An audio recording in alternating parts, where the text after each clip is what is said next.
तो गृह योनि प्रभेदाध्याय बृहद जातकम का ये दूसरा अध्याय है। और इस दूसरे अध्याय के पांचवें छंद तक हम लोगों ने पढ़ लिया था।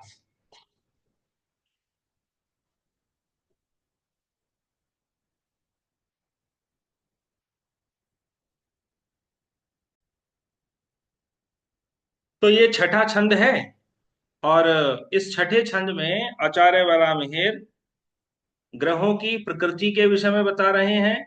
और वो किस किस पंच तत्वों में किस तत्व के अधिपति हैं वो इसको बता रहे हैं। औपक छंद सिक छंद है ये, मात्रिक छंद है, इसके बारे में हम थोड़ा बाद में पढ़ेंगे। पहले हम पढ़ते हैं कि वराहमिहिर ने इस छंद में कहा क्या है। गृहाणाम प्रकृति विभागम महाभूताधिपत्यम च। ग्रहों के प्रकृति विभाग और महाभूतों के जो अधिपति हैं, कौन कौन ग्रह हैं, इसके विषय में वो कह रहे हैं। ठीक है।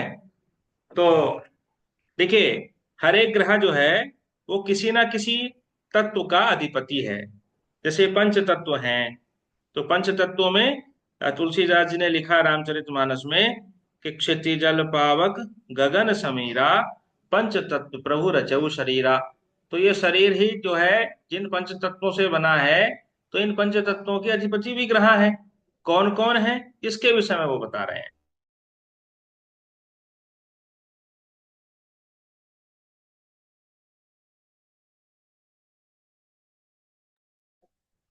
बुध सूर्य सुतौ नपुंसकाख्यौ शशि शुक्रौ युवती नराश्चशेषाः शिखि भूखपयो मरुत्कणानां वशिनो भूमि सुतादयः क्रमेण।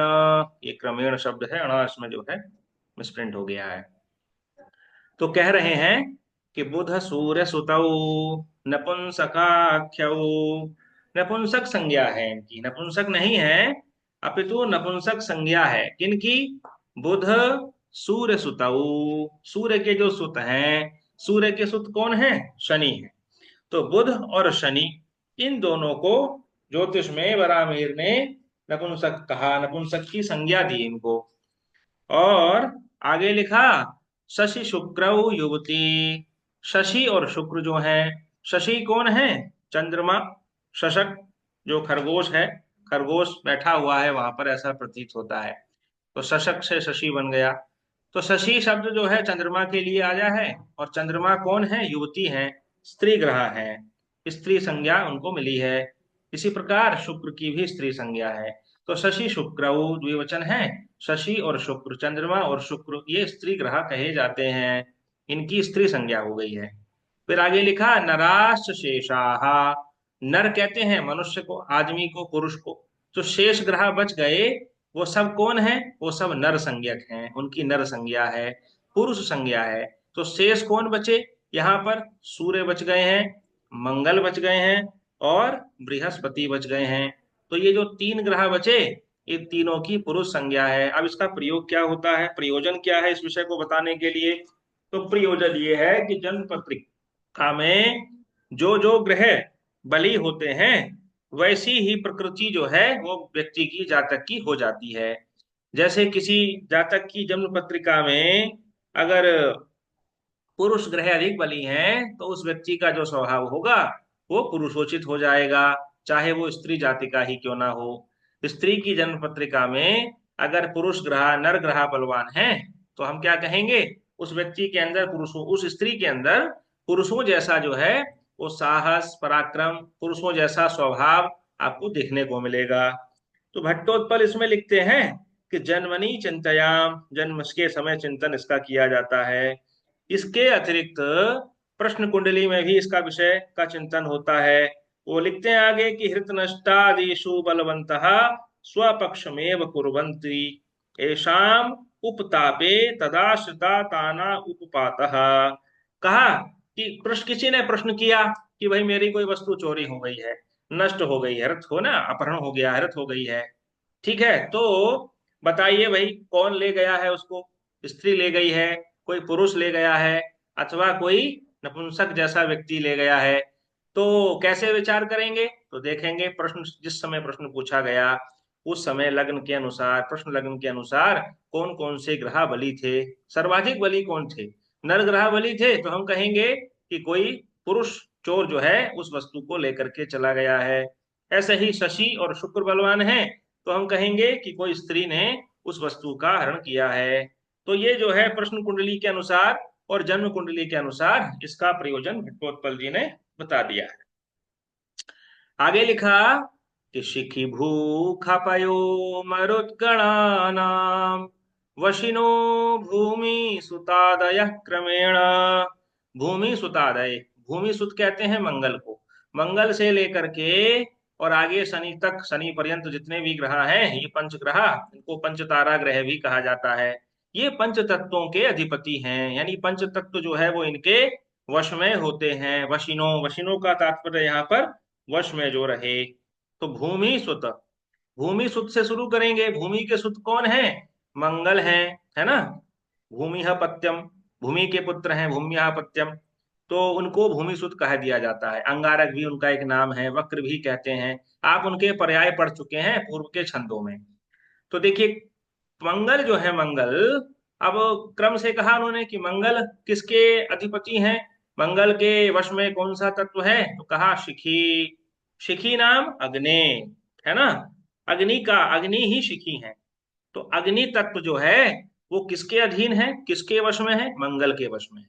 तो मंगल जो है वो अग्नि तत्व के स्वामी हुए, वशिनः, स्वामिनः। फिर आगे लिखा, देखिए भट्टोत्पल जी ने कितनी सुंदर व्याख्या की कि शिखिनो अग्निर भूमि सुतो अंगारको वशी भू भौमहो, भौमहो अग्नि स्वामी इत्यर्थः। ठीक, अग्नि के स्वामी है भौम, मंगल भूमि सुत, वो अग्नि तत्व उनके वश में है। इसी प्रकार भू, भू से मतलब क्या है? भूमे है, भूमे है स्वामी कौन? भूमि के स्वामी कौन है? भूमि के स्वामी मंगल से अगले ग्रह जो क्रम से आते हैं, मंगल से आगे बुध हैं। तो बुध है वो, बुध जो है वो बुध के वश में भूमि तत्व है। फिर आगे लिखा ख, ख नाम आकाश, है ना। खस्यः जीव, खस्यः स्वामी जीवः। ख मतलब आकाश, आकाश से स्वामी जीवः। आकाश तत्व जो है वो जीव के वश में है, बृहस्पति के वश में है। बृहस्पति आकाश तत्व के स्वामी हैं। फिर आगे लिखा पयः, पयो, पयो अब अभसः शुक्रः, पयोंस भसा शुक्रः। पय मतलब जो जल है, जल तत्व है वो शुक्र के अधीन है। और आगे मरुत, मरुत नाम वायु, वायु को कहते हैं मरुत। मरुतो वायु शनिश्चरः, वायु तत्व के स्वामी कौन है? शनि है। इस प्रकार शिखी भूखा पयो मरुत गणानाम वशिनो भूमि सुतादय क्रमेण, क्रम से आपने इन तत्वों को जान लिया। अब इनका प्रयोग, प्रयोजन क्या है? तो भट्टोत्पल जी ने लिखा कि प्रयोजन है इसका कि स्वदशायाम महाभूत कृताम छायाम व्यंजन्ति, व्यंजयंती, माने जब अपनी अपनी दशा इन ग्रहों की चलती है तो ये क्या करते हैं? ये अपनी अपनी छाया को व्यंजित करते हैं, व्यंजित करते हैं, दिखा देते हैं। ठीक है। छायाम महाभूत कृताम च सर्वे, जैसे मंगल की दशा अगर चल रही हो तो क्या होगा? अगर मंगल जन्म पत्रिका में शुभ है तो व्यक्ति के स्वभाव में जो उग्रता है, जो पराक्रम है, जो साहस है, वो गुण बलवान हो जाएगा, है ना। मंगल उग्रता के कारक है, आवेश के कारक है, उसकी वाणी और आवेश में उग्रता बढ़ जाएगी। तो ये कब होगा? जब मंगल की दशा आएगी। अपनी अपनी दशा में ग्रह अपने अपने इन भूत तत्वों को जो है वो क्या करते हैं? या तो कम कर देते हैं या बढ़ा देते हैं। अगर ग्रह शुभ हुए तो क्या करेंगे? इनका शुभ प्रभाव हो जाएगा, उग्रता बढ़ेगी, आवेश बढ़ेगा, तो वो किसी अच्छे कार्य के लिए होगा। इसी प्रकार अन्य ग्रहों के संदर्भ में भी हमको इन चीजों को लेना है। तो ये हमारा छंद पूरा हुआ। ठीक है। औपद छंद सिक छंद है ये, इसके विषय में विस्तार से मैं कक्षा के अंत में चर्चा करूंगा क्योंकि ये छंद हमको लेकर के बैठ जाएगा। ये मात्रिक छंद है, वैतालीय प्रकरण जब हम पढ़ते हैं छंद शास्त्र में तो उसमें वहां पर आता है कि षड्विंशमे ष्टो समय कलास्तास्तु समय स्यूरणो निरंतरा। ठीक है। 6 मात्रा प्रथम पाद में हो, 8 मात्रा दूसरे पाद में हो, फिर तीसरे पाद में 6 मात्रा हो, फिर चौथे पाद में 8 मात्रा हो। तो इस प्रकार से इस क्रम से जो छंद होता है वह वैतालीय छंद होता है। अब इसी वैतालीय छंद में जब 6 मात्रा के बाद में आप रगण का क्रम ले आते हैं, माने एक गुरु और बढ़ा देते हैं, रगण और यगण हो जाए, तो फिर यही वैतालीय छंद जो है ये औपछंदसिक छंद बन जाता है। ठीक है, अभी विस्तार से चर्चा हम इसको बाद में कर लेंगे। तो ये औपछंदसिक छंद में वराहमिहिर ने इसको लिखा है। देखिए कितने सरल से सरल और जटिल से जटिल छंदों का प्रयोग उन्होंने अपने ग्रंथ में किया है। ऐसा प्रयोग आपको अन्यत्र किसी होरा ग्रंथ में देखने को नहीं मिलेगा वराहमिहिर के अतिरिक्त। तो छंद शास्त्र के कितने बड़े विशेषज्ञ रहे। आप व्याकरण के भी भजी के बिना व्याकरण के ज्ञान के तो छंद छंद आप रच ही नहीं सकते, छंद की रचना नहीं कर सकते। तो व्याकरण के आप विद्वान हैं, ठीक है, होरा ग्रंथ ज्योतिष के आप विद्वान हैं, पंच सिद्धांति का नाम है गणित स्कंद जो है गणित का ग्रंथ आपने लिखा है ना। और बृहत संहिता कितना प्रसिद्ध संहिता ग्रंथ है, उसमें वास्तु प्रकरण है, उसमें भूगोल का पूरा ब्रह्मांड है, ग्रहण इत्यादि का प्रकरण है, ग्रहण जब पड़ता है तो कैसा लगता है, सूर्य चंद्र के भेद बताए गए हैं, है ना, चाराध्याय है उसमें, केतु चाराध्याय, सूर्य चाराध्याय। तो सब कितना, मतलब देखिए आप कि हमारे ज्योतिष के, मैं तो इनको रत्न कहता हूँ, कामधेनु कहता हूँ, इनके ग्रंथ कामधेनु है। इनको हमने नहीं पढ़ा तो होरा ग्रंथों में हमने कुछ नहीं पढ़ा। चलिए, तो ये छंद हमारा पूरा हुआ। अब हम आगे चलते हैं। ये ग्रहों का पुरुषादि चक्र है, ये मैं आपको ग्रुप में भी भेज दूंगा। ठीक है, कौन ग्रह पुरुष है, कौन स्त्री है, कौन नपुंसक है, और पंच तत्वों में किस किस तत्व के वो अधिपति हैं। अब आगे चलते हैं। अगला छंद उपजाति छंद में गृहाणाम ब्राह्मणादि वर्णाधिपत्यम गुण विभागम च। ग्रहों के ब्राह्मण आदि वर्ण को बताया जा रहा है। ग्रहों में भी ब्राह्मण आदि वर्ण होते हैं। देखिए गीता में लिखा, भगवान ने गीता में कहा कि चातुर्वर्ण्यम मया सृष्टम गुण कर्म विभागशः, है ना। 4 वर्ण मेरे द्वारा बनाए गए, और वो भी कैसे बनाए गए, गुण और कर्म के विभाग के अनुसार बनाए गए। तो ग्रहों में भी देखिए ब्राह्मण आदि वर्ण है। और छोड़िए, पशुओं में भी ब्राह्मण आदि वर्ण है। जैसे गाय है, गाय कौन है, ब्राह्मण वर्ण के अंतर्गत आती है। अश्व है, घोड़ा है, वह क्षत्रिय वर्ण के अंतर्गत आता है। वृक्षों में भी ब्राह्मण आदि वर्ण है, जैसे पीपल आदि वृक्ष हैं, वो ब्राह्मण वर्ण के कहे जाते हैं। तो ये गुण कर्म विभाग केवल मनुष्यों में ही नहीं है, ये पूरी सृष्टि में है। और किसके अनुसार है, गुण और कर्म के अनुसार है। तो यहाँ पर आचार्य वराहमिहिर आपको ग्रहों के ब्राह्मण आदि वर्ण बता रहे हैं उपजाति छंद में। उपजाति छंद क्या है, अभी हम चर्चा करेंगे। विप्रादितः शुक्र गुरु कुजार्को शशि बुधश्चेत्यसितोऽन्त्यजानाम् चंद्रार्कजीवाग्यसितौ कुजार्की यथा क्रमं सत्वरजस्तमांसि। वो आपने सुना होगा, एक बड़ा नीति शतकम का प्रसिद्ध छंद है, व्यास जी। येषां न विद्या न तपो न दानम ज्ञानम न शीलम न गुणो न धर्म ते मर्त्यलोके भुवि भारभूता मनुष्य रूपेण मृगाश्चरन्ति। जिनके पास न विद्या है, न तप है, न दान करते हैं कोई, न शील है, ऐसे लोग क्या है, पृथ्वी पर भुवि भारभूता, है ना, वो भार स्वरूप है, केवल पृथ्वी का ही वजन बढ़ा रहे हैं। और मनुष्य रूपेण मृगाश्चरन्ति, मनुष्य के रूप में वो कौन है, साक्षात पशु है ना, और घास चर रहे हैं वो। तो ऐसा करके ये जो उपजाति छंद है, इसी में वो कह रहे हैं वराहमिहिर कि जो विप्रादितः शुक्र गुरु, विप्र आदि वर्ण है, ब्राह्मण क्षत्रिय वैश्य शूद्र, ये ग्रहों के भी हैं। शुक्र और गुरु जो हैं वो ब्राह्मण वर्ण के कहे गए हैं। ठीक है। कुज आर्कऊ, कुज और अर्क, कुज कहते हैं मंगल को, अर्क कहते हैं सूर्य को। ओम अर्काय नमः। तो कुज और अर्क जो हैं ये क्षत्रिय वर्ण के हैं। फिर आगे लिखा शशि बुध च। शशि और बुध, चंद्रमा और बुध, ये कौन है, ये वैश्य वर्ण के हैं। और फिर अंत में लिखा असितो अंत्यजानाम। असित, असित का नाम जो श्वेत नहीं है, श्वेत नहीं है, जो काला है, वो कौन है, शनि है। वो अंत्यज वर्ण में आता है। ठीक है, जो अंत्यज है, संकर जातियां हैं, संकर वर्ण है, वो उनमें चला जाता है। और उसको आप शूद्र वर्ण की संज्ञा भी दे सकते हैं। तो यहाँ पर जो शनि है वो शूद्र वर्ण में आ गए हैं। यही लिखा भट्टोत्पल ने भी अपनी व्याख्या में कि विप्रादितो ब्राह्मण देव वर्ण चतुष्टयस्य स्वामिनो ग्रह अधिपतयः।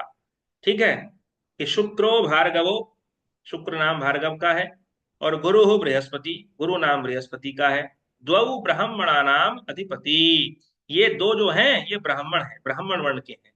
और कुज नाम क्या है, भौम। और अर्कः नाम आदित्य, ये भट्टोत्पल लिख रहे हैं। कुजो भौमा अर्कः आदित्य, एतौ द्वौ क्षत्रियाणाम, ये दोनों क्षत्रिय वर्ण के हैं।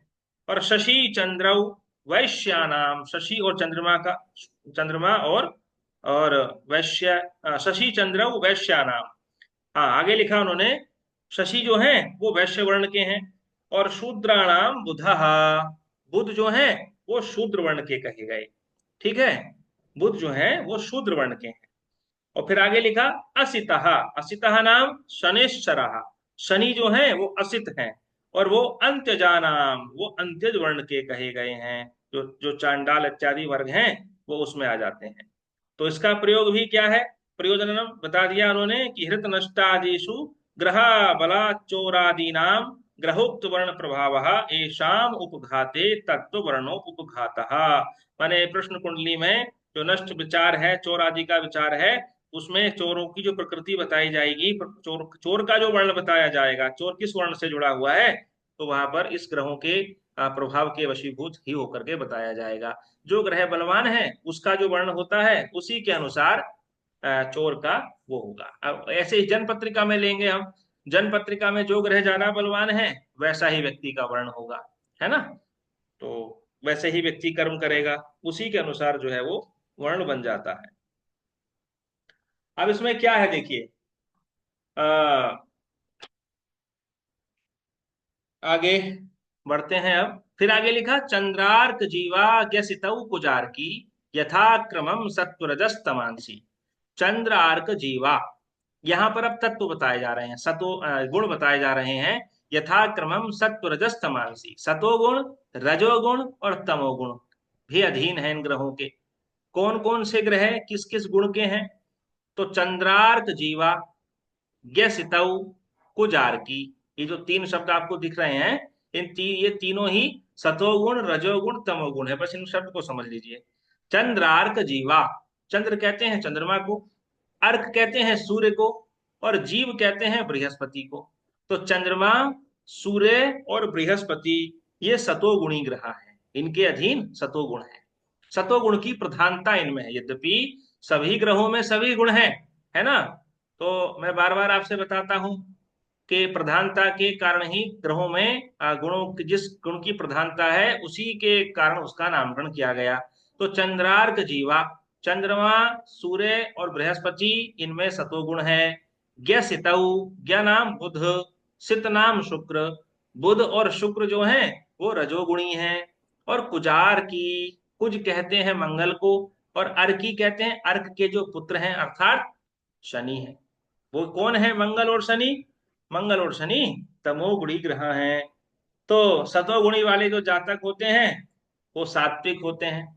रजोगुणी वाले जो जातक होते हैं जिनमें रजोगुण प्रधान हो, रजोगुणी जो ग्रह हैं उनका प्रभाव ज्यादा हो, ऐसे जातक राजाओं वाला विस्तार उनके अंदर पाया जाता है। और तमोगुणी जो होते हैं, तम कहते हैं अंधकार अज्ञान, तो ऐसे जातक जो है वो थोड़े विपरीत, कलह प्रिय, है ना, थोड़ा झगड़ालू प्रकृति उनकी होती है। और थोड़ा कलुषता उनमें ज्यादा पाई जाती है, पाप वृत्ति ज्यादा पाई जाती है। वो एक नीति उसका एक सुभाषित है बड़ा सुंदर, कि काव्य शास्त्र विनोदेन कालो गच्छति धीमताम है, व्यसनेन च मूर्खाणाम निद्रया कलहेन वा। तो काव्य शास्त्र विनोदेन, काव्य के शास्त्र का विनोद करने से, उसका आनंद लेने से जो सात्विक लोग हैं उनका समय बीतता है, सज्जन लोगों का। और जो जो तामसिक लोग होते हैं उनका समय या तो निद्रा में बीत जाता है, सोने में बीत जाता है, या फिर कलहन या कलह में बीत जाता है, वो झगड़ने में और सोने में ही अपना समय बर्बाद कर देते हैं। तो तामसिक जो लोग होते हैं, तमोगुणी जातक जो होते हैं, वो मंगल और शनि की प्रधानता के वाले होते हैं, उनके अंदर झगड़ा और ये सारे जो नकारात्मक गुण हैं वो ज्यादा पाए जाते हैं। तो ऐसा ही प्रश्न कुंडली में और जन्म कुंडली में इसका प्रयोग जो है वो कर लिया जाता है। अब मैं आपको उपजाति छंद बता देता हूँ, ये उपजाति छंद है, फिर आप कहेंगे कि हमको नहीं बताया। ये ग्रहों के गुण होंगे, टेबल है, ये इसी की छंद के अनुसार है। सूर्य चंद्रमा मंगल किस किस वर्ण के हैं और किस किस गुण के हैं, ये सब आपको समझ में आ गया होगा, ये मैं आपको ग्रुप में भेज दूंगा। अब देखिए, उपजाति छंद को समझने से पहले इंद्र वज्रा छंद को समझ लीजिए। इंद्र वज्रा छंद आप पूर्व में भी पढ़ चुके हैं। स्याद इंद्र वज्रा यदि तऊ जगऊगा, दो तगण आ जाते हैं, फिर एक जगण होता है, फिर अंत में दो गुरु होते हैं। ऐसे क्रम में जो अक्षरों का क्रम हो 11 वर्णों का, उसको हम इंद्र वज्रा छंद कहते हैं। बता सकते हैं ये प्रसंग कहाँ का है? अर्थो हि कन्या परकीय एव तामज संप्रेष्य परिग्रहीतु जातो ममायं विशदः प्रकामं प्रत्यर्पितन्या शिवांतरात्मा। जब वो महर्षि कर्ण भेज रहे हैं शकुंतला को, है ना, विदाई कर रहे हैं, तो बता रहे हैं कि अर्थो ही कन्या पर की एवं, ये कन्या जो है वास्तव में वो तो पराया ही धन होती है, और आज मैं उसको प्रेषित कर रहा हूँ, भेज रहा हूँ, और मेरा जो मन है वो उस प्रकार हो रहा है जैसे कोई पता नहीं कितनी प्राचीन कोई धरोहर मेरे पास हो, और मैं उसके स्वामी को लौटा रहा हूँ, है ना व्यास जी। तो ये इंद्रवज्रा छंद है, इसमें आपने देखिए, ध्यान से देखिए, आपको उपजाति छंद समझ में आएगा। इंद्रवज्रा छंद में क्या होता है कि पहला तगण होता है। तगण का मतलब गुरु, गुरु, लघु। जब ये क्रम अक्षरों का आ जाए, पहला अक्षर गुरु हो, अर्थ हो, अर। अब देखिए आ जो है वो अकेला नहीं है, आ के बाद में जो था के ऊपर जो रा टंग रहा है वो भी इस आ के साथ है, तो अर संयुक्त हो गया। तो संयुक्त अक्षर जो हो जाते हैं इस तरह से, वो गुरु हो जाते हैं। थो, फिर थो बचा, थो क्या है? ओ की मात्रा है इसमें, तो थो वाले जो अक्षर हैं, ओ वाले, ओकार से युक्त, वो भी गुरु होते हैं। फिर आगे लिखा ही, ये लघु हो गया, है ना, ह्रस्व इकार है। इस तरह से आप देखेंगे तो 11-11 अक्षर जो है, 11 वर्ण हर एक चरण में आपको मिल गए। तो ये इंद्रवज्रा हो गया। इंद्रवज्रा छंद का एक उदाहरण मैंने आपको और बताया था, ये वाल्मीकि रामायण से लिया गया है। नेदम नभो मंडलमंबुराशि, पहले भी पढ़ चुका हूं ये। नैताश्च तारा नभफेन भंगा, नायम शशि कुंडलितः फणींद्रो, नासौ कलंका शयितो मुरारी। देखिए, नेदम गुरु गुरु, नैता यहाँ भी गुरु गुरु, ना यम, यम कहते हैं अनुस्वार लग गया ऊपर, अनुस्वार युक्त वर्ण भी गुरु होता है, और ना सऊत। इसका मतलब क्या हुआ कि यहाँ सब में इंद्रवज्रा छंद है प्रत्येक चरण में, तो ये इंद्रवज्रा छंद का उदाहरण हुआ। अब देखिए, अब इसका विपरीत होता है, विपरीत तो नहीं कहूंगा, इसी का पूरक होता है उपेंद्र वज्रा। उपेंद्र वज्रा के बारे में कहा गया, उपेंद्र वज्रा जत जास ततौ गौ। जत जा माने जगण, तगण, जगण, और ततो माने ततः माने फिर उसके बाद गौ आ जाए, दो गुरु आ जाए। तो जब जगण आएगा तो पहला अक्षर जगण में कैसा होता है? लघु होता है, फिर गुरु होता है, फिर लघु होता है। ठीक है, जो गुरु मध्यगता, जगण की परिभाषा क्या है? जिसके मध्य में गुरु हो और पहला और तीसरा अक्षर लघु हो, तो उसको हम जगण कहते हैं। बड़ा प्रसिद्ध उदाहरण है, आप लोग पढ़ते ही हैं प्रतिदिन इसको। त्वमेव माता च पिता त्वमेव, त्वमेव बन्धुश्च सखा त्वमेव, त्वमेव विद्या द्रविणं त्वमेव, त्वमेव सर्वं मम देव देव। अब देखिए, त्वा, त्वा जो है ये लघु है। लघु क्यों है? क्योंकि ये संयुक्त नहीं, इसके पूर्व में कोई वर्ण होना चाहिए। जो आधा तय आप देख रहे हैं, इसके पूर्व में कोई वर्ण नहीं है, इसलिए ये वा के साथ जुड़ने पर भी ये लघु ही कहा जाएगा। तो यहाँ लघु हुआ त्वा। में, ये क्या हुआ? गुरु हो गया। वह लघु हो गया। तो आप देखें ये जगण आ गया। तो पहला जो गण है सभी में जगण है, त्वमेव त्वमेव त्वमेव त्वमेव, तो ये उपेंद्र वज्रा छंद हो गया। और ये आपने पढ़ा ही होगा, ये नीति शतकम का ही है व्यास जी, है ना। परोपकाराय फलन्ति वृक्षाः, परोपकाराय वहन्ति नद्याः, परोपकाराय दुहन्ति गावा, परोपकारार्थमिदं शरीरम। परोपकार के लिए ही ये फल देते हैं वृक्ष, परोपकार के लिए ही नदियां बहती हैं, परोपकार के लिए ही गायें दुहंत दूध देती हैं, और परोपकारार्थमिदं शरीरम, और परोपकार के लिए ही ये शरीर है। तो आप देखिए सभी में ये लघु, गुरु, लघु, ISI आ गया यहाँ पर, है ना। तो ये जगण आ गया, तो सभी में जगण है, इसलिए ये भी उपेंद्र वज्रा छंद है। ठीक। अब आपने ध्यान से देखा कि उपेंद्र वज्रा छंद में क्या होगा? चारों ही चरण कैसे होंगे? सभी में जगण होगा, यानी पहला अक्षर हमेशा लघु होगा। और इंद्र वज्रा में आपने क्या देखा कि पहला अक्षर हमेशा क्या होगा? स्याद इंद्र वज्रा यदि तव जगह होगा, तगण आएगा पहले। तगण का मतलब गुरु, गुरु, लघु होगा। तो पहला अक्षर हमेशा इसमें क्या हो? अक्षर वही रहेंगे 11, बस क्रम ये रहेगा कि पहला अक्षर जो है इंद्र वज्रा में गुरु होगा, अर्थात वहां तगण होगा, और उपेंद्र वज्रा में जगण होगा। बाकी वही क्रम है, फिर तगण, फिर जगण, फिर अंत में दो गुरु।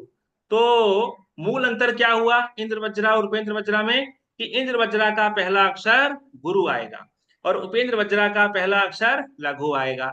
अब कल्पना करिए कि कोई ऐसा छंद बन जाए जिसमें पहला अक्षर गुरु भी हो एक चरण में, और किसी चरण में पहला अक्षर गुरु भी आ जाए, एक में लघु एक में गुरु। तो इसका मतलब क्या हुआ, जो उपेंद्र वज्रा और इंद्र वज्रा दोनों अगर मिल जाएं तो हम ऐसे छंद को क्या कहेंगे, उपजाति छंद कहेंगे। ठीक है, तो उपजाति छंद जो है, इसी छंद में बराहमीर ने इस सातवें छंद को लिखा है। आप इसी क्रम से इसको फिट कर लेना तो आपको समझ में आ जाएगा। यहाँ पर मैंने मात्रा नहीं लगाई है। विप्रादितः शुक्र गुरु, है ना, ये शाम न विद्या न तपो न दानम, विप्रादितः शुक्र गुरु कुजार कऊ। ठीक, यही क्रम यही लय आपकी यहाँ पर बन जाएगी। तो ये जो है उपजाति छंद हो गया। अब उपजाति छंद का आपको एक उदाहरण बताता हूं। देखिए ये मैंने आपको बता ही दिया, ये शाम ने विद्या ने तपो न दानम। यहाँ देखिए, ये शाम क्या है, यहाँ पर गुरु है। ज्ञानम, ज्ञा यहाँ भी गुरु है, ते यहाँ भी गुरु है, और मनुष्य रूपेण मृगाचरंती, तो मनुष्य में जो माँ है वो लघु है। इसका मतलब ये उपेंद्र वज्रा छंद आ गया। और जो तीन चरण है ये इंद्र वज्रा के हो गए। तो ये क्या बन गया, ये उपजाति छंद बन गया। ठीक है, एक बड़ा प्रसिद्ध उदाहरण है ये कुमार संभवम का। कुमार संभवम ग्रंथ है, किसका ग्रंथ है बताएंगे?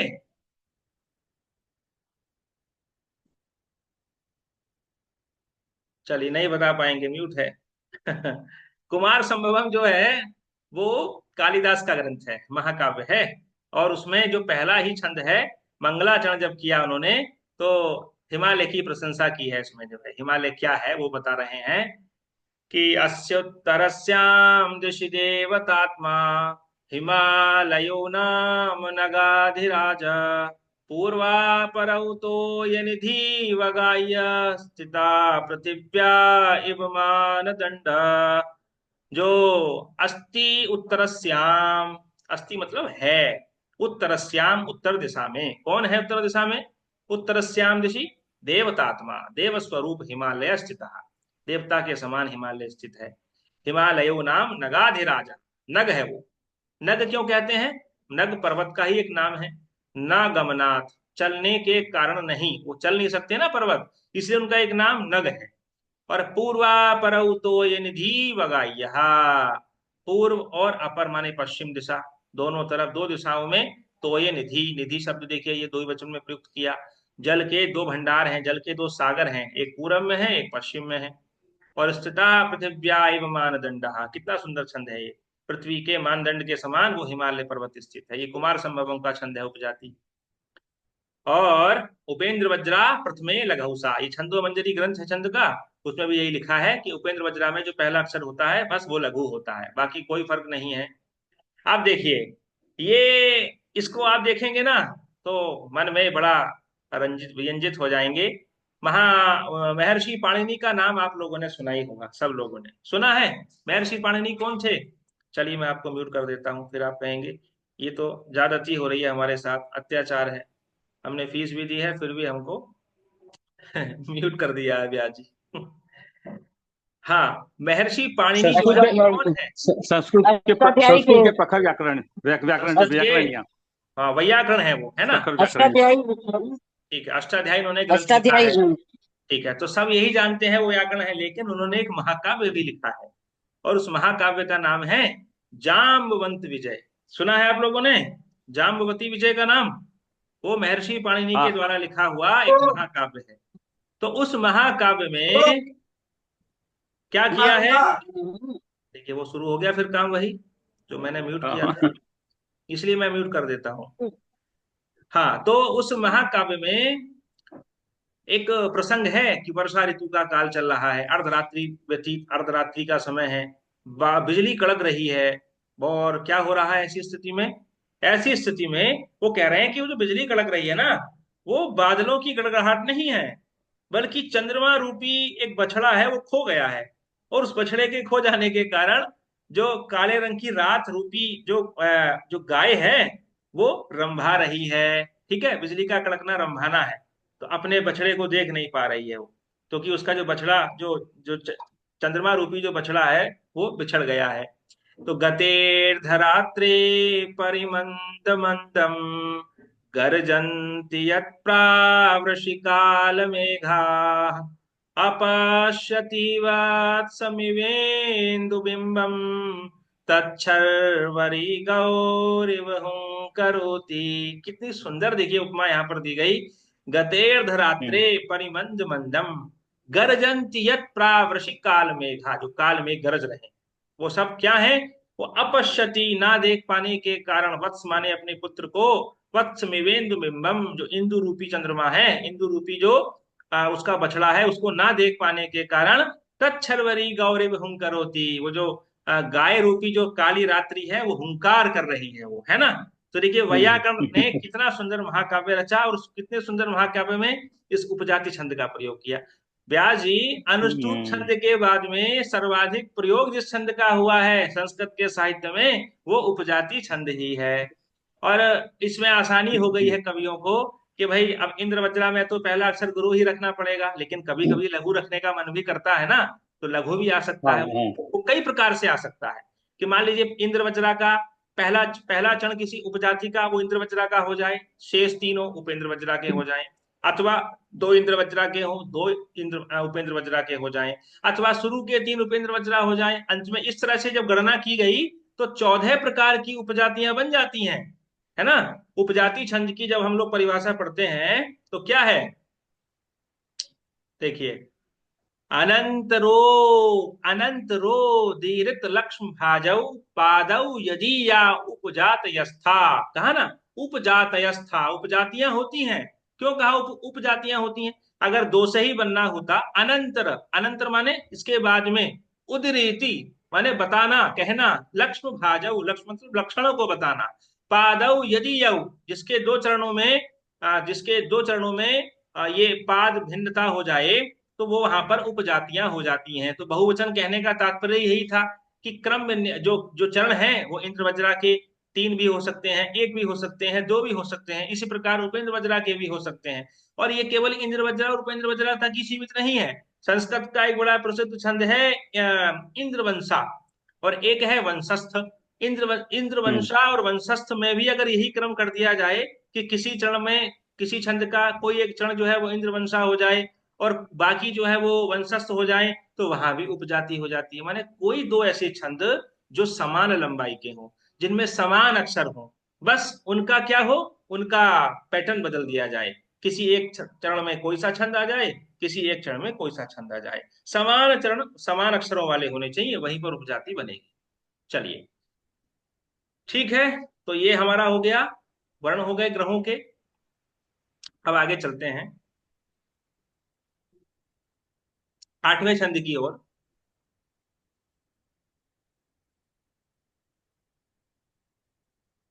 मधुपिंगल त्रिक चतुरस्रतनु पित्त प्रकृति सविताल्प कचह तनुवृत्त तनुर्बहुवात कफ प्राज्ञ शशि मृदुवाक शुभ धृक। तोटक छंद में कहा इसको, मधु पिंगल दृक् चतुरस्र तनु, मधु जैसे, शहद जैसे, पिंगल माने पीले, जिनके नेत्र हैं, जिनका शरीर है, दृक् माने नेत्र, मधु पिंगल दृक्, मधु माने शहद, और पिंगल कहते हैं पीला, और दृक् कहते हैं दृष्टि या जिनके नेत्र हैं। मधुवत पिंगला दृष्टिर्यस्य सह ईशत कातराक्षः, और चतुरस्र तनु, तनु माने शरीर जिनका कैसा है, चतुरस्र है, चौकोर है। प्रसारित भुजद्वय प्रमाण समोच्छाय, भट्टोत्पल कह रहे हैं जिनकी भुजाएं प्रसारित हो गई हो, ऐसे फैल गई हो, जिनकी लंबाई चौड़ाई बराबर हो गई हो, ऐसा जो जिनका शरीर है। और पित्त प्रकृति ही, पित्त प्रकृति मतलब पित्ताधिका, जिनमें पित्त अधिक है। सविता, ऐसी जो सूर्य हैं वो अल्प कचहा, थोड़े बालों वाले हैं। खल्लवाट, हाँ है, खल्लवाट जो है, कहा जाता है ज्योतिष में, एक पुरानी कहावत है कि जिनके सिर पर बाल कम हो, कहते हैं ऐसे जातक बहुत धनी होते हैं। आपके यहाँ भी सुना जाता होगा कि भाई बाल कम हो गए हैं तो अब आप धनी हो जाएंगे। तो सूर्य भी ऐसे ही हैं, है ना, समस्त धन को देने वाले हैं वो भी। सारे अर्थ का सृजन करने वाले सूर्य ही हैं। पृथ्वी पर जितनी भी अर्थ की प्रकट अर्थ प्रकट होता है वो सूर्य के कारण ही होता है। तो सविता जो है उनका स्वरूप बताया जा रहा है यहाँ पर सूर्य का, अल्प कचहा। और फिर लिखा तनुवृत्त तनुर्बहुवात कफा। तनुवृत्त, वृत्त मतलब वृत्ताकार तनु है उनका, और बहुवात कफा, उनमें कफ और वात, वात का मतलब वायु जो है वो अधिक है। वात प्रकृति और कफ प्रकृति अधिक है। प्राज्ञ, प्राज्ञ है नाम, बुद्धिमान मेधावी है वो। मृदुवाक, मृदु बोलने वाले हैं, कोमल भाषी हैं। शुभ दृक, और सुंदर उनकी दृष्टि है। दर्शनीयाक्ष एवं विधा शशि चंद्र। ऐसे कौन है? चंद्रमा है व्यास जी। तो यहाँ पर सूर्य की और हम्म। चंद्रमा की प्रकृति को बता दिया। तारावली में भी यही लिखा गया, सूर्य के बारे में लिखा कि स्वल्पा कुंचित मूर्धजा पटुमती मुख्य स्वरूप स्वनो नात्युच्चो मधुपिंग चारु नयन शूरा प्रचंड स्थिरा। शार्दुल विक्रीडित छंद में कल्याण वर्मा ने भी लिखा है, और वहां पर भी यही शब्द आया है। क्या आया है? कि स्वल्प कुंचित मूर्धजा, उनके जो बाल हैं वो थोड़े हैं। पटुमति, मेधावी हैं। स्वरूप स्वनो नात्युच्चो, अधिक ऊंचे नहीं है। मधुपिंग चारु नयना, उनके जो नयन हैं वो मधु के सदृश पिंगल हैं, पीले रंग के हैं। शूरहा प्रचंडा स्थिरहा, और वो शूरवीर हैं, प्रचंड हैं और स्थिर हैं। तो आप देखिए कि ग्रहों के जो स्वरूप बताए जा रहे हैं, तो इन्हीं ग्रहों की प्रधानता से जातक के अंदर भी जो गुण विकसित होते हैं वो यही सूर्य के विषय वाले हो जाते हैं, है ना। जातक भी इन्हीं हम्म। गुणों वाले पाए जाते हैं जिनमें सूर्य तत्व बलवान होता है। और फिर आगे चंद्रमा के विषय में लिखा कल्याण वर्मा ने ही कि रक्त श्याम तनु निगूढ़ चरण पित्तास्थि सारो महान गंभीर चतुरस्रक पृथुकर कौसुम्भवा सारवी। गंभीर प्रकृति के हैं, और उनका जो है वो कैसा है? रवि, रवि का ही बताया जा रहा है। पित्तास्थि सारो महान, वो पित्त के समान है, उनकी जो अस्थि है उसमें भी पित्त घुस गया है। ठीक है, इतना आधिक्य है पित्त का। और चतुरस्र का, चतुरस्र का, चतुर है, चतुरस्र मतलब चौकोर है, उनका जो शरीर है वो चौकोर है। तो ये सूर्य का विषय कल्याण वर्मा से मिलता है, मैच करता है, क्योंकि पूर्व बाद के आचार्यों ने पूर्व के ही आचार्यों का अनुकरण किया है। उससे अधिक ज्यादा विस्तार प्रायः कम ही देखने को मिला है। ठीक है, तो ये हमारे आज के 3 छंद हो गए हैं व्यास जी। आज इसको यही रोक देते हैं। हम्म। आप कोई आपकी शंका हो किसी की कोई, तो आप पूछ सकते हैं। सर ये लास्ट वाले का अर्थ एक बार और बता दीजिए। लास्ट वाले का एक बार और देख लीजिए। तनुवृत्त, तनुवृत्त तनु बहुवात कफा। तनु शब्द 2 बार आया यहाँ पर। तो तनुवृत्त, उनका जो तनु माने शरीर है वो वृत्त है, वृत्ताकार है, वृत्त जैसा होता है, ऐसा उनका शरीर है। जैसे सूर्य का शरीर कैसा है? चतुरस्र है, चौकोर है। ऐसे ही चंद्रमा का जो स्वरूप है वो तनुवृत्त है, वृत्ताकार है। और तनुबाहु, तनुबा तनु बाहुवात कफा, और उनके शरीर में वात और कफ की बहुलता है। ठीक है, बहुत अधिक है। वात और कफ जो है वो बहुत अधिक है। चंद्रमा प्रधान जो जातक होते हैं उनके जो रोग होते हैं वो भी कफ प्रधान हो जाते हैं। उनको जैसे कहते हैं ना, किसी को जब खांसी होती है तो बहुत अधिक वो आ जाना, कफ का बढ़ जाना, ये चंद्रमा का विषय है। हमारे बीच में कुछ आयुर्वेद के जानकार लोग हैं, बीएएमएस कर रहे हैं, वो भी सीख रहे हैं, तो उनके लिए भी है। जन पत्रिका में हम इसकी घोषणा कर सकते हैं कि व्यक्ति को जो रोग होंगे वो किस ग्रह से संबंधित होंगे। छठे भाव से किस ग्रह का अधिक संबंध बन रहा होगा, जो ग्रह बलवान होगा वही ग्रह जो है आपको उस प्रकृति से संबंधित रोग दे देगा। और आगे लिखा प्राज्ञश्च, उसकी संधि विच्छेद करिए, प्राज्ञ च।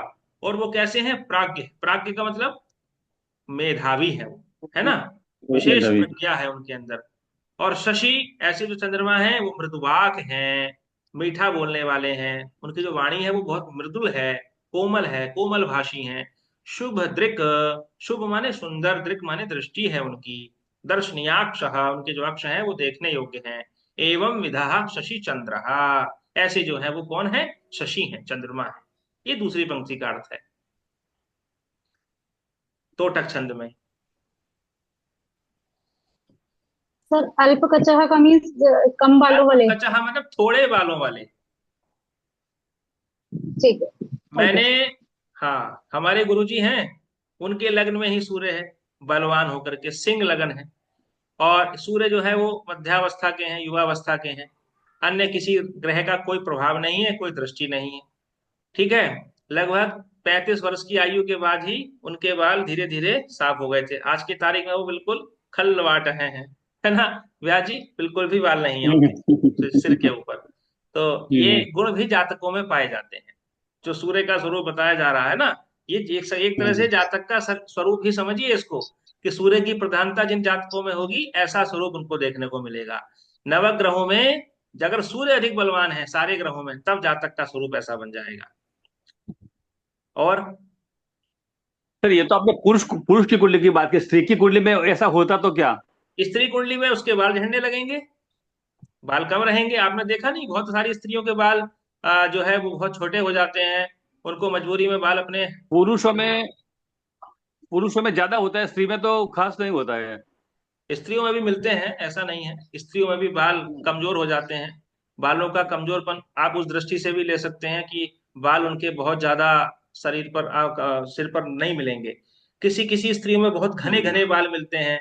किसी स्त्री में बहुत ही, मतलब बालों की, इन कंपैरिजन उन स्त्रियों की तुलना में बालों की जो सघनता है वो कम हो जाती है।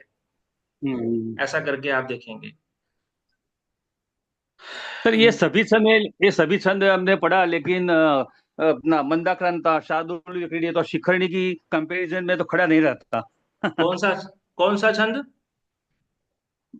शिखरिणी, मंदाक्रांता और अपना शार्दुल विक्रेत, वो तो बहुत बढ़िया छंद है। हाँ, उसके आगे सब फीका पड़ता है। नहीं नहीं, उपजाति तो फीका नहीं पड़ता। देखिए ऐसा है, बाकी छंदों का प्रयोग बहुत कम किया गया। और हम्म, चूंकि उनमें जो आरोह प्रवरोह है, यति है, वो इस प्रकार की है कि बहुत ज्यादा लयबद्धता उनमें हम्म, नहीं आ पाती, है ना। लेकिन फिर भी कवियों ने उनका प्रयोग भी किया है, हम्म, जिनको जो छंद पसंद आया उन्होंने उनका प्रयोग किया। हम्म, तो उपजाति छंद तो बहुत प्रयोग किया गया। हम्म, मैंने आपको बहुत सारे उदाहरण आज बताए। ये हम्म, सब उपजाति छंद से ही संबंधित हैं, और बड़े ही प्यारे छंद हैं। बार बार गाने का इनको मन करता है। देखिए, यही देखिए आप, जाम्बवती विजय का, महर्षि पाणिनि का, कितना सुंदर छंद है उपजाति में ही।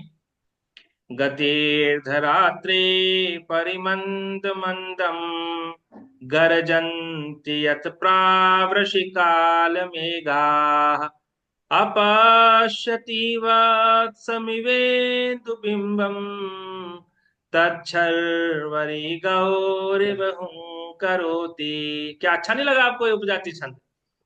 शार्दूल हम्म, विक्रीडित छंद के भी ही अच्छा है, अन्य छंद भी अच्छे हैं।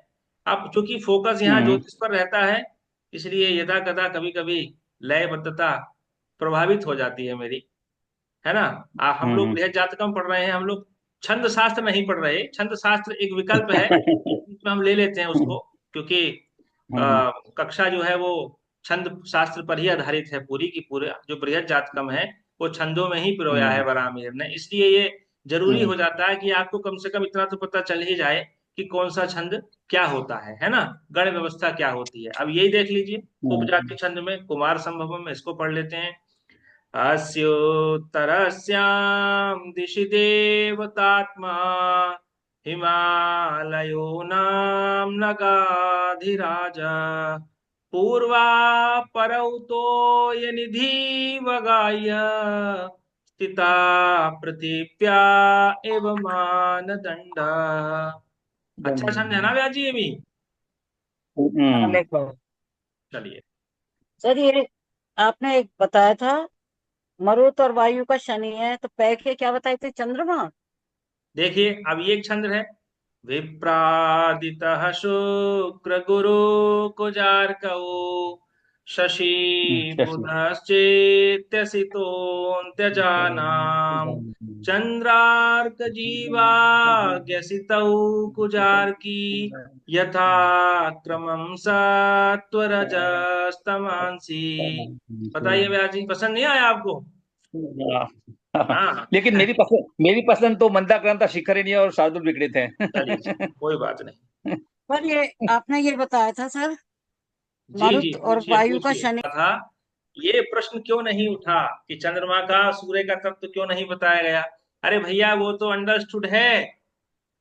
अग्नि सोमात्मकम जगत, ये सारा जो जगत है ये अग्नि और सोमात्मकम ही है, सोम से यानी सूर्य बनाया और बनाया चंद्र तत्व के ही अधीन है। अग्नि कौन है? सूर्य तत्व है। और चंद्रमा कौन है? वो सोम तत्व है। उनके बारे में तो पहले ही बता दिया आपको बराहमीर ने, इसलिए बार बार नहीं बताएंगे वो। आज जो शेष ग्रह बचे हैं, पंच ग्रह बचे हैं, पंच तारा ग्रह बचे हैं, उनके विषय में बता रहे हैं, वो तो स्पष्ट है ही। ठीक है गुरु जी एक निवेदन था। जी। गुरु जी, गुरु जी एक रिक्वेस्ट थी। हाँ हाँ, पूछिए गुरु जी एक पूछिए। रिक्वेस्ट थी। गुरु जी जैसे संस्कृत का जो भी पढ़ते हैं आप, उसमें ग्रह के संबंध में क्या बोला जाएगा, थोड़ा सा एक सारांश सा पहले बता दें हिंदी में, तो हम उसको नोट करते हैं ना, तो आसान हो जाता है सर। फिर वो जो भी आप संस्कृत का अर्थ बताएंगे, फिर हम उस ग्रह का हेडिंग डाल लिया, फिर हम उसमें लिखते रहते हैं, तो वो ठीक रहता है। बाद में फिर वो लाइन कहीं की कहीं हो जाती है। जैसे अभी सूर्य चंद्रमा की बता रहे थे, तो वो हमने चंद्रमा वाले सूर्य में भी लिख दिए, तो वो हेडिंग डाल लिया करेंगे हम पहले से। ऐसा है, ये रिकॉर्डिंग करके अपलोड कर दी जी अपलोड अपलोड हो जाती है। वहां आप इसको एक बार नहीं, दो बार नहीं, तीन बार नहीं, कई बार देखिए आप उसको। रिकॉर्डिंग हम कर ही इसलिए रहे हैं कि कोई विषय अगर समझ में नहीं आया है तो उसको बाद में देख लीजिए, है ना? जी। ठीक है। प्रतीश झा जी, आज आप शांत हैं।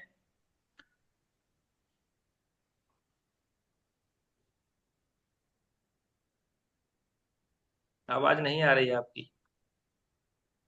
जी जी सुन रहे हैं। अच्छा ठीक है,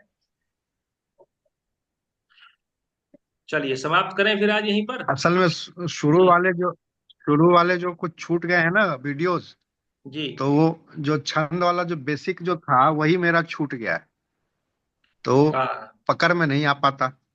अच्छा, प्रथम अध्याय तो ही पहले निकल गया। उसकी, हाँ, प्रथम अध्याय में जो आपने बेसिक जो छंद का जो बताया था, वो चूंकि मेरा छूट गया। आप धीरे धीरे आप पोस्ट डाल रहे हैं ना। जी जी जी, चलिए ठीक है। आप देखिए व्यास जी, आप कह रहे थे ना औपछंदसिक संध है ये, हम्म औपछंदसिक। अब ये नाम ही हम्म बहुत लोगों ने पहली बार सुना होगा। ठीक है, मात्रिक छंद है। जी। और बहुत ज्यादा प्रयोग कहीं बहुत ज्यादा नहीं मिलता नहीं इसका, है ना? नहीं नहीं, नहीं होता। है कुछ एक उदाहरण भी है, वो मैंने जानबूझ करके यहाँ पर नहीं लिए हैं, थोड़े क्लिष्ट हैं, कठिन हैं। तो विषय लंबा हो जाता, इसलिए मैंने उसको छोड़ दिया। तो ये औपछंद छंद छंद है। इसमें प्रथम चरण में बस क्या है, वैतालीय छंद में ही एक गुरु बढ़ा दिया जाता है। तो बाकी जो लोग हैं, जिनको अभी थोड़ा सा परिचय नहीं है ज्यादा व्याकरण से, इसलिए मैं ऐसे कठिन छंदों को छोड़ देता हूँ, है ना? क्योंकि मैं भी फंसूंगा हम्म और फिर विषय भी निकल जाएगा। भाई हमारा मूल विषय तो होरा शास्त्र है, बृहद हम्म जातकम है, इसका हम्म अध्ययन हमको करना है। हम्म तो इसमें ज्यादातर छंद जो हैं, यद्यपि छंद अभी बहुत आएंगे, अभी बहुत नए नए छंद आपको पढ़ने को मिलेंगे, बराहमीर ने आपको बताएंगे, लेकिन हमको जानना मैं सब कुछ है। और कुछ लोग नेट की तैयारी भी कर रहे हैं, यूजीसी नेट की, उसमें भी प्रश्न आते हैं। तो मैं तो दोनों को लेकर के साथ चल रहा हूँ। जो लोग यूट्यूब के माध्यम से जो लोग देख रहे हैं, वो अपना तैयारी करते रहें। छंद शास्त्र के प्रश्न भी पूछे जाते हैं, है ना, यूजीसी में। तो उनकी तैयारी भी होती रहेगी। और कुछ प्रश्न जो है ज्योतिष के आते हैं, 20 प्रश्न आते हैं लगभग यूजीसी में, वो भी जो है कभी कभी कोई प्रश्न जो है वो छंद के आधार पर भी पूछ लेता है कि बृहद जातकम में ये भाई ये जो है छंद है, बताइए ये कौन सा छंद है, किस छंद में इसको लिखा गया है। तो तैयारी जो है, जैसे सैनिक जाता है ना सीमा पर, कि मैं जो है मर भी सकता हूँ और मार भी सकता हूँ, है ना, इस भाव से जाता है वो। तो ऐसे ही किसी विषय को जब हम अध्ययन करें, किसी की स्टडी करें, तो हम खाली खाली वो चीज, मतलब एक ही पक्ष को लेकर के ना चलें। हमारा विषय जो है वो विस्तृत होना चाहिए, है ना, बृहस्पति की भांति। बृहस्पति का तत्व क्या है? आकाश तत्व है, उनका नाम ही बृहस्पति है, बृहत है, वो हम्म विस्तार लिए हुए हैं वो। तो विस्तार लिए हुए कौन सा तत्व है? आकाश तत्व है। चारों तरफ देखिए आप, सब जगह किसका विस्तार है? आकाश तत्व का ही विस्तार है। तो इस सबसे बड़े ग्रह भी वही है ना, विस्तार को लिए हुए हैं वो भी, सौर मंडल के सबसे बड़े ग्रह हैं। तो इसलिए तात्विक दृष्टि से हम्म विचार करिए तो आप जो है बहुत सारी चीजों को आप पाएंगे। अब जैसे शुक्र है, शुक्र क्या है? जलीय ग्रह है, भावनाओं वाला ग्रह है। शुक्र की चंद्रमा से बहुत अधिक निकटता है, समझे भैया जी? चंद्रमा की हम्म शुक्र से बहुत अधिक निकटता है। चंद्रमा का और शुक्र का संबंध बन जाए किसी का, तो उसकी संतान बड़ी सुंदर होती है, बहुत सुंदर सुंदर आंखों वाली संतान हो जाती है ना? बीज है ना, पुरुष के वीर्य में शुक्र क्या है? बीज ही तो है, वीर्य ही तो है उसका। तो अगर चंद्रमा से संबंध बनेगा तो जो आने वाली संतान होगी वो बड़े सुंदर चेहरे वाली होगी, तो ये घनिष्ठता है। ऐसे ही शनि है, शनि कौन है? वात तत्व पर वात तत्व उसके अधीन है, शनि के अधीन वात तत्व है। तो हम शनि को प्रसन्न करने के लिए आयुर्वेद में अगर आप जाएंगे तो क्या करेंगे? वात माने जो वायु तत्व है वो कुपित ना हो, वायु। तो तेल चढ़ाते हैं शनि को, तेल। अरे पहले तो हम स्वयं के शरीर पर तेल लगाते हैं ना, वो वात जो वायु तत्व है उसको बैलेंस करने के लिए ज्योतिष की और आयुर्वेद का ये समन्वय है ना। और हर शनिवार को आप जो है तेल की मालिश करिए अपने शरीर पर, देखिए आपका वायु तत्व कैसे ठीक नहीं होगा और शनि भी आपसे प्रसन्न हो जाएंगे। सुबह को उठिए प्रातः काल उठ के रघुनाथा, है ना, माता पिता श्री नावही माता। तो राम जी गुरुकुल में उठ जाते थे जल्दी से, ऐसे आप भी उठिए। सूर्योदयात प्राक उत्थाप्यम, और क्या करना चाहिए? पहले उठ करके ब्रह्म का चिंतन करना चाहिए। तो प्रातः काल उठिए और स्नान कर लीजिए, सूर्योदय के बाद फिर आप जो है सरसों के तेल की आप मालिश करिए, और इससे जो है क्या होगा, सूर्य भी प्रसन्न होंगे और शनि भी प्रसन्न होंगे। ये ऐसे उपाय हैं जो बड़े शीघ्र फलदायी होते हैं। वात रोगों में भी जो है तेल का सेवन बताया गया है हमारे आयुर्वेद के ग्रंथों में, कि तेल का सेवन इसलिए करना चाहिए ताकि वात तत्व आपका नियंत्रित रहे। हेमा जी कुछ पूछ रही हैं, पूछिए। जी गुरु जी, प्रणाम गुरु जी। मैं निवेदन करना चाह रही थी गुरु जी, मुझे वराह जो आप पुस्तक पढ़ा रहे हैं प्रयत प्रारश्य वराह शास्त्र, इसमें मुझे बुक कौन सी लेनी है गुरु जी? बुक मैंने भेज दी है अभी ग्रुप में, व्रज। फिर से भेज दूंगा आपको। जी गुरु आपको जी। भेज दूंगा मैं अलग से। जी गुरु गुरु जी, जी, प्रणाम। शनिवार को तो तेल मालिश करते नहीं है, कर लेते हैं? क्यों नहीं करनी चाहिए? शनिवार को तो तेल की मालिश करनी चाहिए। जब मंगल और ये शनि को तेल तेल सिर पे नहीं लगाना चाहिए, ऐसा कुछ पढ़ा था हमने। हम तो शनिवार को ही करते हैं जी, देखिए। और अब लगभग 40 वर्ष की आयु हो गई, शनि प्रसन्न है हमसे तो। इस भ्रम में मत पड़िए, है ना, भ्रमों से निकलने की जरूरत है अब। और कोई शंका गुरु जी, किसी की हो वो भी ए, पूछिए। एक एक क्वेश्चन और मुझे पर्सनली पूछना था। पूछिए, पर्सनली है तो पर्सनली लिख करके पूछ लीजिए फिर। नहीं, लिखना कुछ नहीं सब गुरु जी, बस एक एक सेकंड की बस है। वो लड़के के उसमें बहुत करीब 20-25 साल पहले सगाई में वो आया था, वो आता है नारियल सूखा हुआ, वो अभी भी रखा हुआ, उसका क्या डिस्पोजल करें? गंगा जी में प्रोवाइड कर दीजिए उसे। ठीक, ठीक है, थैंक यू, धन्यवाद। ठीक है, और तो जी, एक बस, कुछ नहीं। चलिए ठीक है। धन्यवाद आप सभी लोगों का।